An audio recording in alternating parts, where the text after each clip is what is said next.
She thought it was just one night, until she got pregnant by the Infertile Millionaire. Hi, my sweet family. I'm so happy you're here with me today. I have a very special story to share, and it might touch your heart. Thank you for being here. We're going on a fun little journey together. But before we begin, tell me, where are you watching from? I love reading your comments and seeing where my wonderful family lives all around the world. Now, are you ready? Let's get started. The tall glass buildings of Lawson Hart shone bright in the sky of Atlanta. They looked like clear fingers trying to touch the clouds. Inside one of those buildings, in a big office on the 42nd floor, a woman named Alara Blake stood by the big window. The window showed her reflection, strong, smart, and full of pride. She had worked very hard to become who she was today. Alara was 33 years old and wore a perfect gray suit. Her dark skin glowed in the morning sun. On her desk, a golden nameplate said, Alara Blake, Senior Partner. She touched the letters with her fingers and remembered the day she became one of the youngest black women to become a partner at the firm. That day felt so good, but behind that happy moment was a quiet truth. Success was the only thing she could trust. 27 years ago, when Alara was just 6 years old, it had rained very hard on a Sunday. She watched her dad walk away from their home. She pressed her little hands on the window, hoping he would turn around, wave, or even look sad. But he didn't. Baby girl, we don't need anyone but ourselves, her mom said, wiping Alara's tears with strong hands that worked hard every day. And Alara never forgot that. In law school, during late nights of studying, and with every job she got, she kept that lesson in her heart. To her, love was something you couldn't trust. Love was a distraction. Love was for people who couldn't stand alone. Her phone buzzed, pulling her out of her thoughts. A message appeared. Reminder, follow-up appointment tomorrow at 9 a.m., Dr. Patterson's office. Alara's chest felt tight. She remembered what the doctor had said last time. Early menopause. That means your body is aging faster than normal, and it may be hard to have children. The doctor had been kind, but Alara felt crushed inside. She had always planned to have a baby later, after building her career. She wanted to have a baby on her own, using IVF. No man needed. No broken heart. Just her. But her body had other ideas. The first IVF try had made her feel sad. The second one was even worse. Each time the test was negative, it felt like her body had let her down. The shots, the medicine, the hope, it all ended with pain and no baby. Girl, you need to get out of this office, a happy voice called out. It was Sienna Carter, standing in the doorway wearing fancy clothes. Sienna ran her own fashion business and was one of Alara's best friends. She understood what it meant to be powerful, but she also understood Alara's pain. Some of us actually work for a living, Alara joked, smiling a little. Sienna had been by her side through everything, school, happy times, and now the sad times. Another voice joined in. It was Mira Chin holding her laptop. Mira was super smart and kind. She made their group complete. Where Sienna was loud and fun, Mira was calm and caring. I'm fine, Alara said, like she always did. Sure you are, Sienna said, rolling her eyes. Just like you were fine working all through Christmas, and fine missing my birthday because of that work project. We're worried about you, Mira added, gently closing the office door. You haven't been the same since I found out my body wants to skip ahead in time, Alara said with a bitter laugh. I'm dealing with it the only way I know, by working too much and ignoring feelings. That's not dealing, Sienna said. That's running away. Alara turned back to the window. She could see herself again, the little girl watching her dad leave. But now, Sienna and Mira were standing beside her in the reflection. They were still here.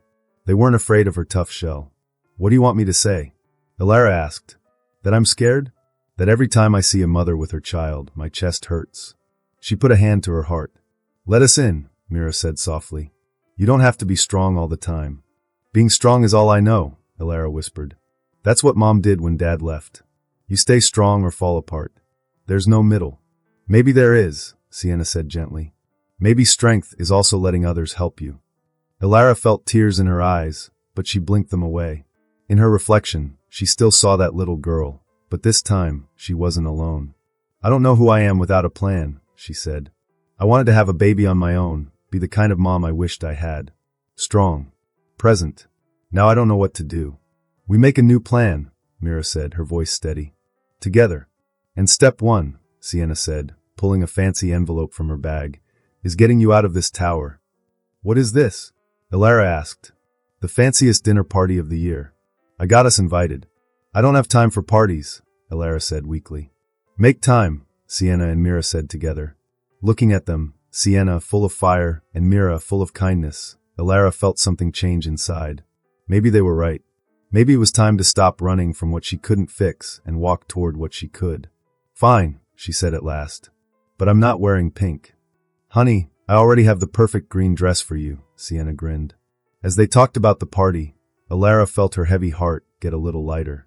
She might not have the family she dreamed of, or all the control she wanted, but she had them.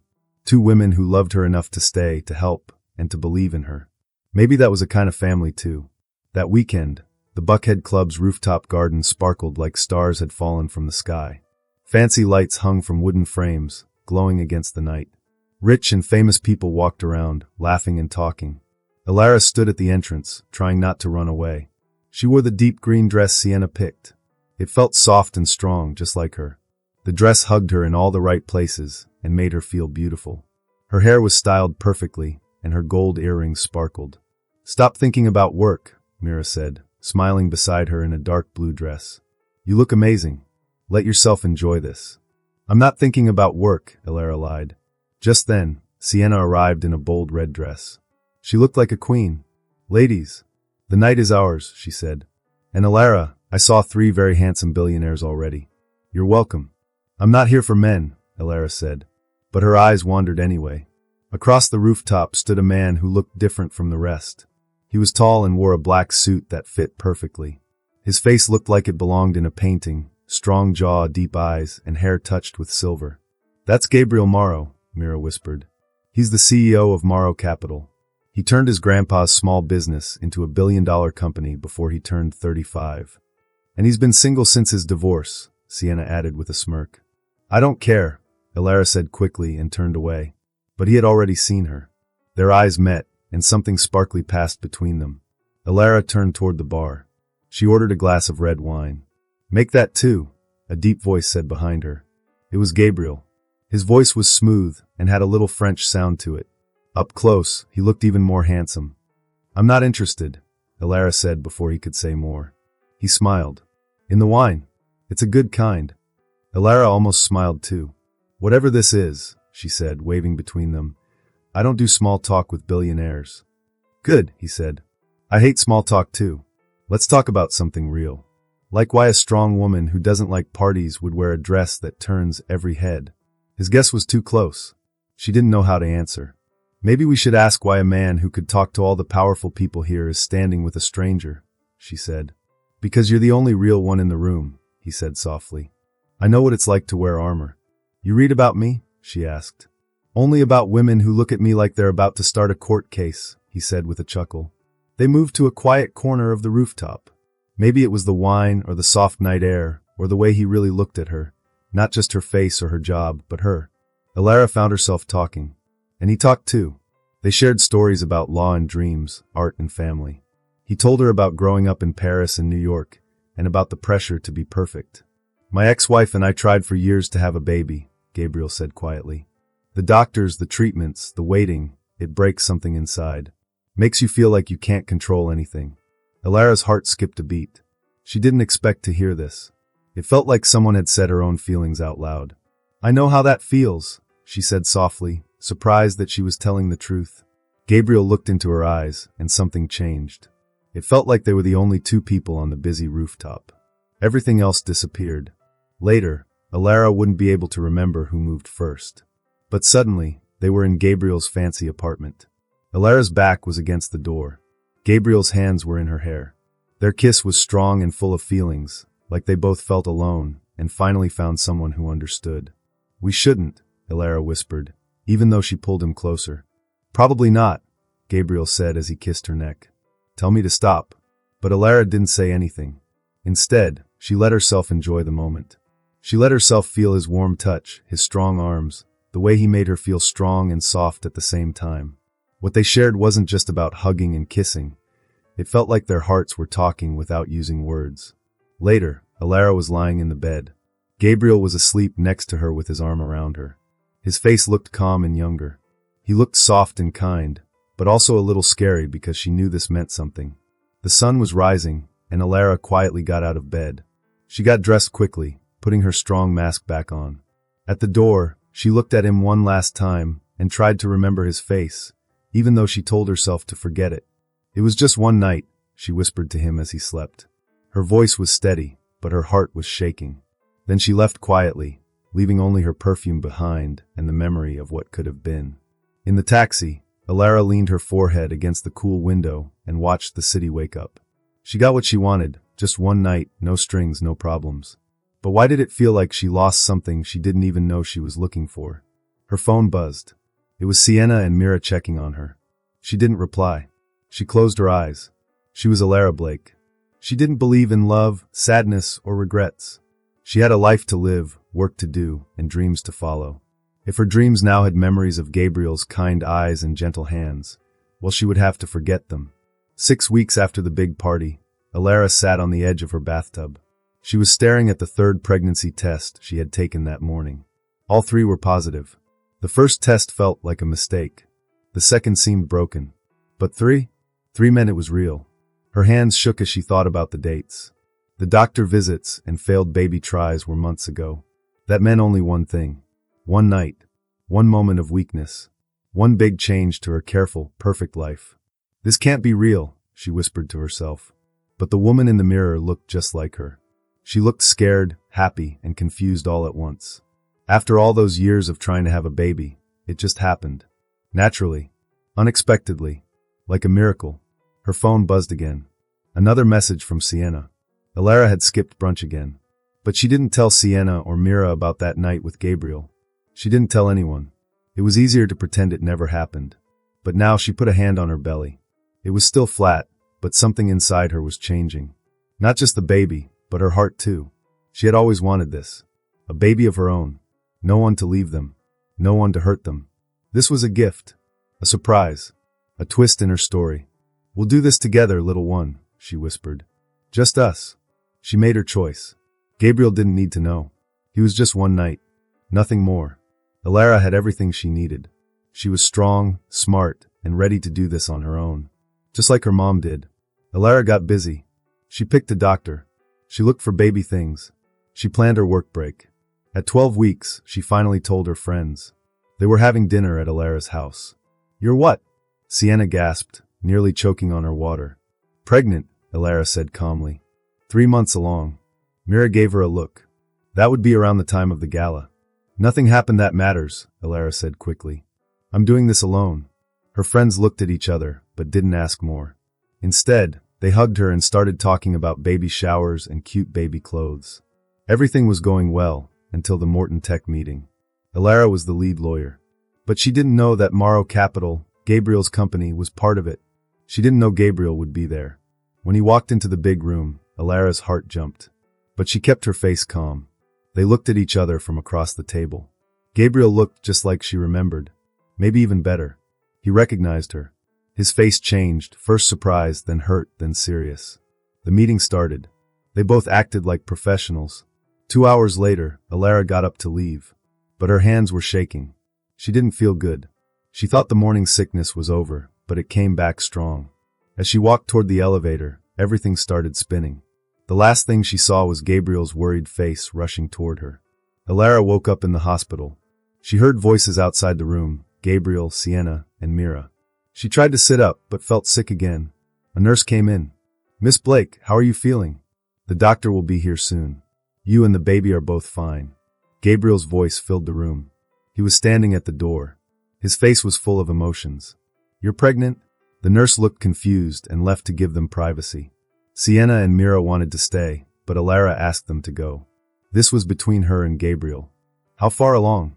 Gabriel asked quietly. "It doesn't matter." 13 weeks, he guessed. "The gala? Were you going to tell me?" he asked. "No," Alara said. That one word made everything quiet. Gabriel ran his hand through his hair. He looked sad and angry. "That's my child. This is my baby," Alara said, sitting up. "And I'm taking care of everything. By hiding it from me? By working yourself until you faint." Gabriel looked hurt. "Do you know how long I've tried to have a child? Doctors, treatments, hope. And now you're telling me I have a baby, and you weren't going to tell me." Alara's heart hurt. But she stayed strong. I don't need anything from you. This isn't about what you need, Gabriel said. It's about what our baby needs. 2 parents. A safe home. I can give that. We'll let the court decide, Alara said. Her voice was cold. Gabriel's eyes narrowed. Are you threatening me? I'm telling the truth. I have good lawyers too. Do you really want to spend years fighting in court? They stared at each other. Neither wanted to lose. Then Gabriel spoke again. I have an idea. Move into my house. Let me help during the pregnancy. Let's figure this out together. You're crazy. I'm being smart. The house has everything you need. We don't even have to see each other much. But the baby will be safe. And if I say no, then I'll see you in court, Gabriel said. Every time. Alara felt her head hurt. You can't make me live with you. No, Gabriel said. But I can make it the best choice. He started to leave. Then turned back. For what it's worth. I'm happy about this baby. I'm mad about how I found out, but I'm happy. I hope you'll let me be a good father. After he left, Alara lay in bed. She placed a hand over her belly. She thought about her own dad, who left. About her mom, who struggled. About her baby, who deserved everything. When the doctor came, Alara had made up her mind. She would move into Gabriel's house. But only on her terms. She would give her baby 2 parents. But she would protect her heart. She could do this. Stay strong. Stay smart. Share a house, but not her feelings. At least, that's what she told herself as she signed the hospital papers. Her heart was beating fast just thinking about living in the same house as Gabriel. Sometimes, telling yourself a little lie is the only way to stay strong. The Morrow mansion looked like a castle. Big, beautiful, and very shiny. It was in a fancy part of Atlanta called Buckhead. Alara's car was full of her important things. It looked small in front of the big circle driveway. A man in a uniform came out to help. Welcome home, Miss Blake, he said kindly. Home. The word felt strange. This wasn't her home. It was a big, pretty cage. A deal between her pride and the baby's needs. Gabriel came to the door. He wore jeans and a sweater, but still looked powerful. Let me show you to your suite, he said politely. Her suite was a whole part of the 2nd floor. A giant bedroom. A sitting room. An office. A fancy bathroom that looked like a spa. Everything was soft colors, cream and light blue. It was peaceful and beautiful. I asked the designer to make it peaceful, Gabriel said. The morning light is good for yoga. Alara crossed her arms. I don't do yoga. The doctor said yoga and some other things will help the pregnancy, Gabriel replied. We don't need to talk about this. My pregnancy. My body. My choices. Gabriel's jaw tightened. But he stayed calm. Our baby, Alara. And since you're living in my house, your health matters to me too. Before she could argue, he kept talking. Before she could say anything, Gabriel kept talking. The kitchen helpers need to know what food you like or don't like. I asked a food doctor to help plan your meals. And a special massage lady is coming tomorrow to help you feel better. I don't need that, Alara said. But the doctor had told her, you have too much stress and your blood pressure is high. Gabriel quickly said, so yes, you do need it. You can argue with me about other things if you want, but not about keeping you and the baby healthy. Something about the way he said it, kind and not bossy, made Alara stop. She remembered what he said at the hospital about trying to have a baby for many years. This wasn't just about being the boss. It was about him being scared. The first week, they got used to living together. Alara worked on her computer most mornings in her new office, while trying to ignore Gabriel's deep voice talking downstairs in his own office. The house helpers were like quiet shadows, always knowing what she needed. Ginger tea would appear when she felt sick. Healthy snacks were placed around the house, so she could find them easily. Gabriel showed he cared too, but in a quiet way. He didn't follow her around, but she would find baby books on her desk, each one open to an important part. When she once said her back hurt, a super comfy chair appeared in her office the next day. They only really saw each other at dinner. Gabriel always wanted them to eat together, so they'd have a routine. At first, dinner was a little awkward. But slowly they started to talk more about work, then about personal things, until one of them would stop and change the subject. One night, about 2 weeks later, Alara couldn't sleep. She walked quietly to the kitchen. She wanted some spicy pickles that the chef had started keeping for her. The light in the kitchen was already on. Gabriel was sitting there, wearing glasses, reading papers. He looked up when she walked in, and his face changed in a soft way. Can't sleep? He asked gently. Your child seems to like midnight snacks, she said without thinking. Then she froze. She had said, "your child," instead of the baby for the first time. Gabriel smiled kindly. "There are pickles from 3 different countries in the fridge." The chef wasn't sure which one you'd want. Elara felt her heart soften. "You didn't have to do that." "I wanted to," Gabriel said. "I want to do everything I can to make things easier for you, even if you fight me every time." Elara got her pickles, but instead of going back to her room, she sat across from him at the kitchen table. They talked, really talked, about their fears, about their dreams for the baby, and even about how they felt about their own parents.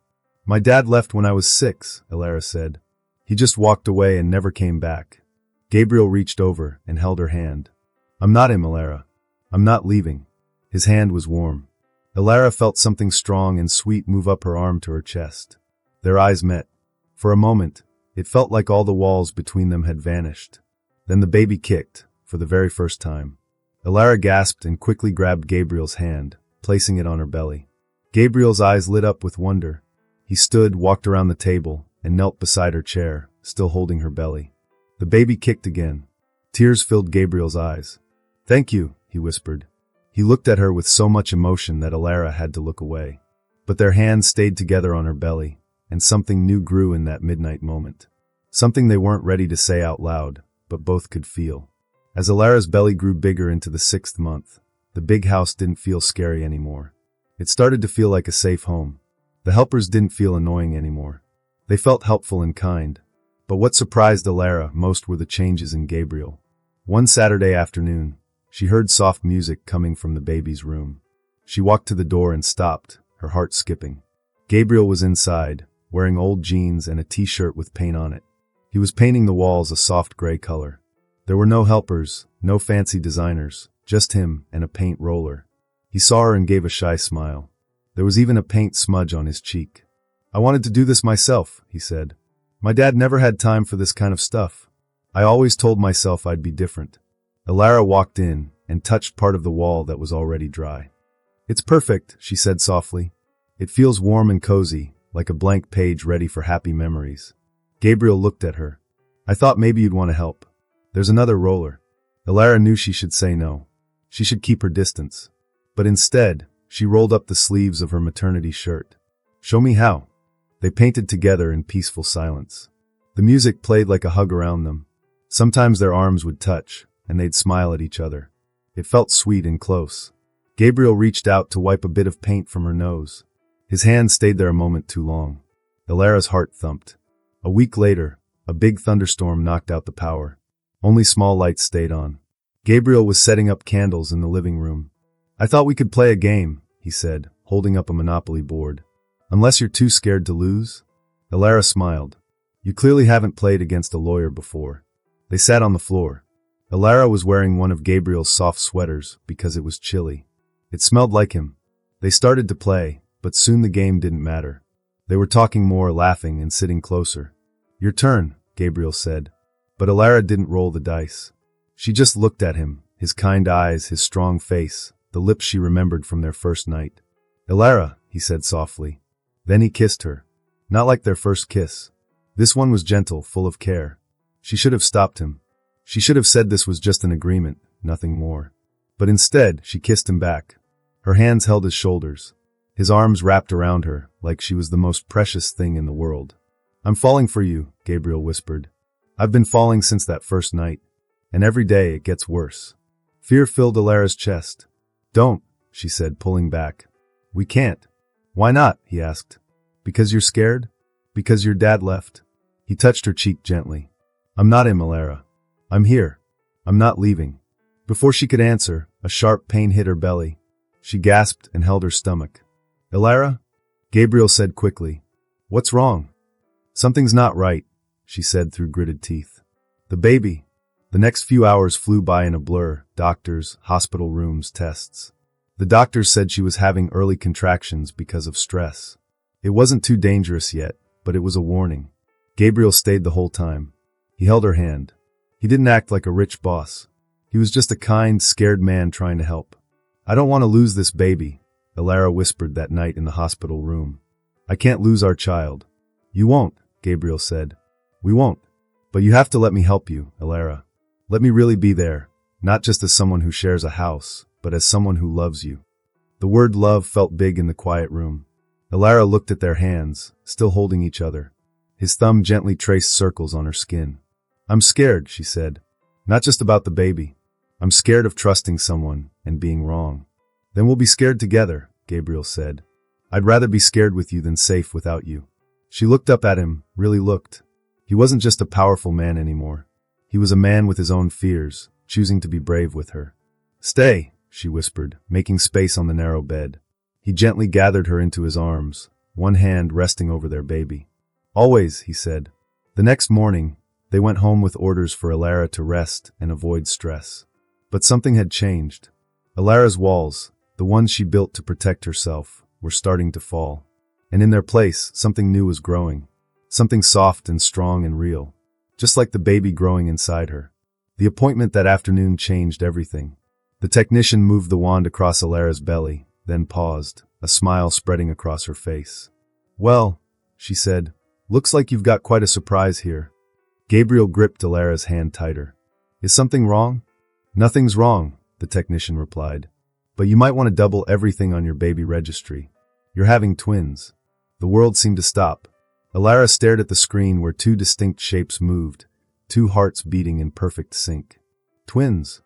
Gabriel's voice cracked. "We're having twins?" "A boy and a girl," the technician confirmed. "Both looking perfectly healthy."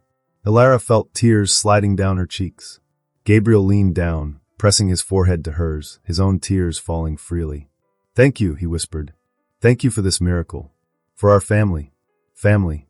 The word no longer frightened her. That evening, they lay together in the garden hammock Gabriel had installed for her, his hand tracing patterns on her stomach while they discussed names. "What about Leora?" he suggested. "For our daughter?" "Leora Morrow." Elara tested the name. "It's beautiful." "And for our son Thayer?" Gabriel's voice held a question. "After your grandfather?" Elara turned to look at him, surprised. "How did you know about my grandfather?"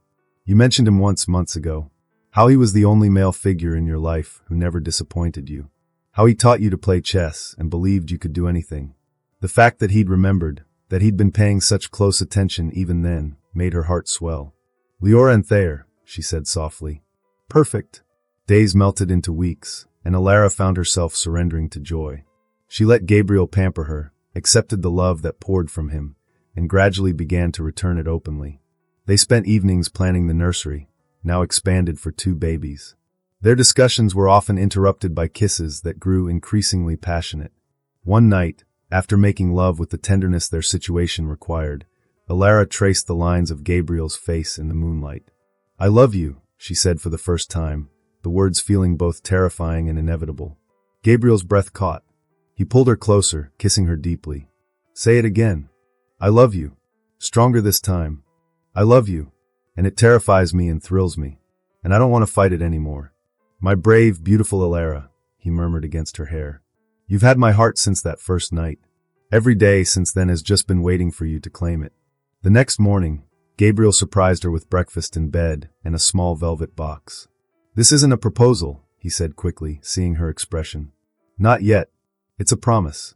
Inside was a delicate gold bracelet with 3 small stones, 2 diamonds flanking a sapphire. "One for each of our children and one for the love that created them," he explained. "A reminder that you're not alone anymore, that you'll never be alone again." Elara let him fasten it around her wrist, understanding that this was more than jewelry. It was acceptance, trust, family. The following months were a blur of preparation and deepening love. They attended parenting classes together, laughing through their attempts at diaper changes on dolls. Gabriel read pregnancy books aloud in bed, his free hand always in contact with her growing belly. Elara found herself opening up about her fears, her hopes, her past, and discovered that vulnerability could be its own kind of strength. Their friends watched the transformation with joy. Sienna and Mira became regular fixtures at the mansion, helping with nursery preparations and offering support. Even Gabriel's best friend, Eamon, became part of their expanding family circle. "You know," Sienna said one afternoon, watching Gabriel fuss over Elara's comfort, "sometimes the best business deals are the ones where both parties surrender to the partnership." Elara smiled, understanding the metaphor. She had surrendered, yes, but in doing so, she'd gained more than she'd ever dreamed possible. The twins arrived on a bright spring morning. After 12 hours of labor, Leora came first, announcing herself with a strong cry that made Gabriel's eyes shine with tears. Thayer followed 7 minutes later, quieter but equally perfect. When the nurses placed both babies in their arms, Elara looked at Gabriel and saw her entire world reflected in his eyes. Their son had his father's strong features, while their daughter's tiny fingers already showed Elara's delicate bone structure. "They're beautiful," Gabriel whispered, voice thick with emotion, "just like their mother." Elara leaned against him, their children cradled between them. "We did it," she said softly. "We made a family." "We did more than that," he replied, pressing a kiss to her temple. "We made a home." Looking at their tiny miracles, Elara thought about the journey that had brought them here, from that first night of passion to this moment of pure love. From fear to trust, from isolation to connection. She had fought so hard against needing anyone, against letting love in.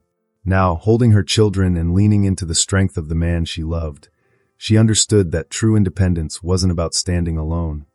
It was about choosing who to stand with. Gabriel's hand found hers, their fingers intertwining just as their lives had. Outside the window, Atlanta's skyline glittered in the morning sun. But Elara wasn't looking at the view. Her world was right here in this room, in the family she had found when she finally let her heart lead the way. 3 months after the twins' birth, Elara stood before the full-length mirror in what had become their master bedroom, her heart beating a rhythm of joy and wonder. The simple white silk gown hugged her curves, now softened by motherhood, falling in elegant lines that made her feel both powerful and feminine. Her natural hair was adorned with tiny white flowers, and around her wrist, the gold bracelet Gabriel had given her caught the morning light. Through the window, she could see the mansion's garden transformed into an intimate wedding venue. White roses climbed the pergolas, their fragrance drifting up on the warm Atlanta breeze. Only their closest friends and family would attend, the people who had witnessed their journey from reluctant co-parents to soul-deep love. A soft cry from the nursery drew her attention. She found her mother, Helen, already there, cradling Leora while Thayer slept peacefully in his crib. "Look at you," Helen whispered, taking in Elara's appearance. "You're glowing, baby girl." Elara touched her daughter's tiny hand, marveling at the perfect fingers. "Did you ever think we'd be here? After Dad left?" "Life has a way of healing old wounds," Helen said softly. "Sometimes through the very things we're most afraid of." Sienna and Mira swept into the nursery, both stunning in deep purple dresses. "The garden is perfect," Sienna announced, "and Gabriel is practically vibrating with anticipation." "He's been ready to marry you since the day you moved in," Mira added with a smile.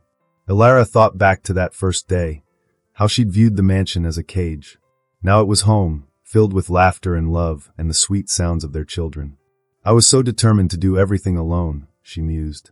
"And instead you found someone who makes you stronger together," her mother finished, passing Leora to Sienna. "That's not weakness, Elara. That's wisdom." The garden ceremony was set for sunset. As Elara descended the mansion steps, her mother beside her carrying Thayer, and Sienna following with Leora, she saw Gabriel waiting under an arch of roses. He wore a classic black tuxedo, but it was his expression that took her breath away, pure adoration mixed with a joy so profound it brought tears to her eyes. Their guests were few but precious, Eamon standing as Gabriel's best man, Mira as Elara's maid of honor, a handful of close friends who had supported their journey. But Elara barely noticed them. Her world narrowed to Gabriel's face, to their children, to this moment of choosing love over fear.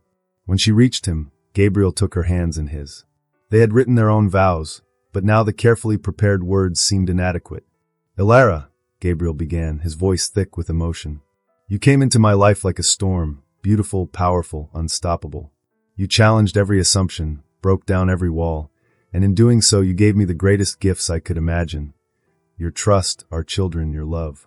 I promised to spend every day earning that trust, cherishing that love, and showing you that some men stay, some love endures, and some families grow stronger with every challenge." Tears flowed freely down Elara's cheeks as she spoke her vows. "Gabriel, I came to you fighting love, fighting need, fighting the possibility of pain. But you taught me that the greatest strength lies in opening your heart, in choosing to love despite fear, in building something beautiful together. You and our children are the family I never thought I could have, the love I never thought I deserved. I promise to keep choosing you, keep trusting you, keep loving you through whatever life brings." Their twins, nestled in their grandmother's and Sienna's arms, chose that moment to coo in unison, drawing laughter from the gathered guests. It felt perfect, their children bearing witness to their parents' love, just as they were the physical embodiment of it.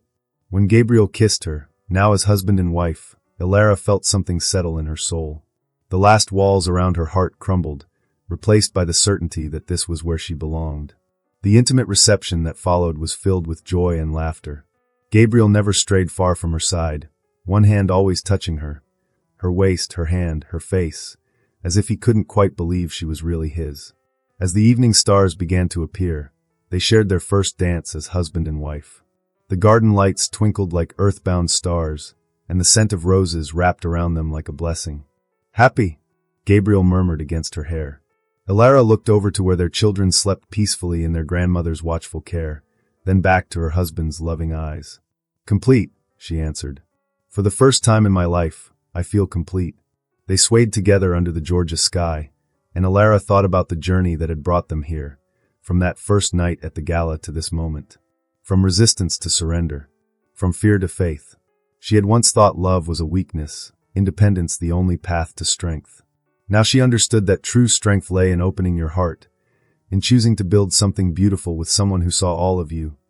Scars, fears, dreams, and loved you not despite them, but because of them. As if reading her thoughts, Gabriel pulled her closer. "Thank you for letting me love you," he whispered, "for letting me be part of your strength instead of thinking I would diminish it." Ilara looked up at him, this man who had been patient enough to wait out her fears, strong enough to handle her independence, and loving enough to help her heal. "Thank you for showing me that love doesn't mean losing yourself. It means finding the best version of yourself in someone else's eyes." They danced under the stars, surrounded by the family they had created. Not just their children, but the chosen family of friends who had supported them. The mother who had shown Ilara that single didn't have to mean alone, and the love that had transformed them both. In the end, Ilara reflected, it hadn't been about her terms or his heart. It had been about their journey, their growth, their shared destiny. Together, they had written new terms for love, family, and happiness, terms that included both independence and intimacy, strength and vulnerability, personal growth and shared dreams. And in that garden under the Georgia stars, with their children sleeping nearby and their future stretching bright before them, Ilara Blake Morrow finally understood what her mother had tried to tell her all those years ago. Sometimes the bravest thing you can do is let love in. Let it change you, heal you, complete you.